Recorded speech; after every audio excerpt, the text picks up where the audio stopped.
தாய் வழி வந்த தங்கங்கள் எல்லாம் ஒரு வழி நின்று நேர் வழி சென்றால் நாளை நமது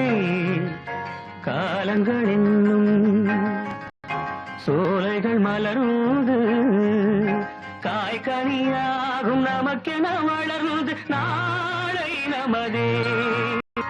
நாளை நமதே நாளை நமதே